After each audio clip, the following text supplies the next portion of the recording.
Referensi drama Korea terbaru, dan ini poinnya adalah angka keramat nomor 3 karena ceritanya mengenai cinta segitiga, dan di episode ketiga udah ada kissing scene 3 kali. Nah, luar biasa banget ya, karena drama yang satu ini satset banget gitu alur romansnya. The Forbidden Marriage, yaitu drama sagek atau kolosal dan pasti ada konspirasi di kerajaannya. Tapi yang lebih di-highlight di sini adalah romantic komedinya, yaitu menceritakan tentang dua orang pria yang mengalami gagal move on dalam waktu yang lama, dan akhirnya mereka sekalinya move on nih mencintai satu orang yang sama.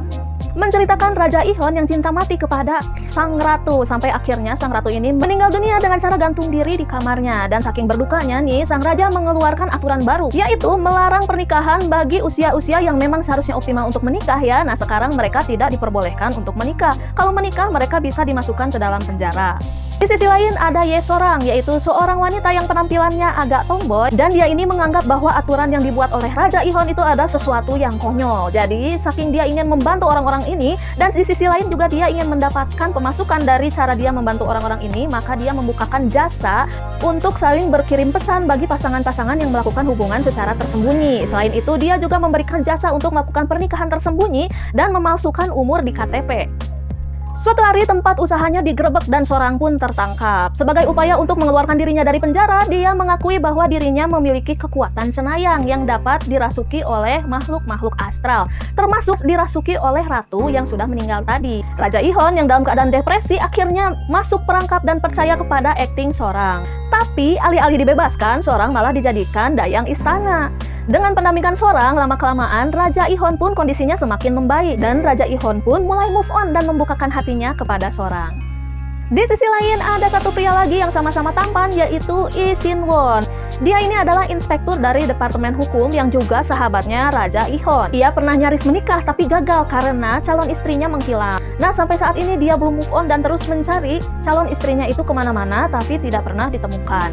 Nah, sekarang si Sorang nih, dasar seorang penipu, dia berusaha mengamankan posisinya agar dia tidak ditahan lagi. Makanya dia berusaha membujuk Sin-won agar mau menjadi temannya, dengan harapan kalau teman kan gak mungkin ya dijeblosin ke penjara. Nah, tapi dari bujukan-bujukan ini, alih-alih menjadi teman, ini Sin-won malah move on juga nih. Yang tadinya sudah bertahun-tahun tidak dapat melupakan calon istrinya, sekarang dia mulai move on dan membuka hatinya juga ke Sorang.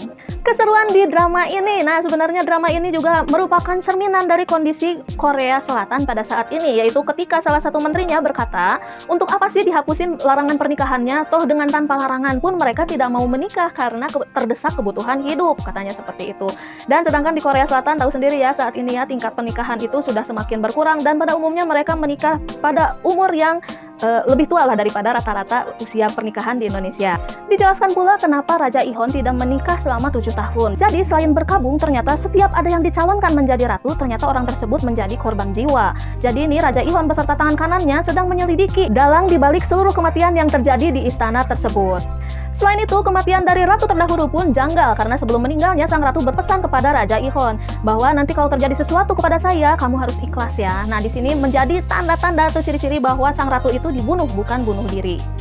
Kemudian ternyata Sorang adalah anak dari Menteri Hukum, dari mendiang istri pertama. Nah, suatu malam dia ini diburu oleh seorang pembunuh, sehingga akhirnya terkena pedang dan kemudian jatuh ke jurang. Nah, tapi nasib masih berpihak dan menyelamatkan si Sorang ini ya, sehingga dia masih hidup dan gak pakai lupa ingatan segala gitu. Jadi dia masih ingat semuanya, tapi hanya saja dia hidup bersembunyi dari ibu tirinya.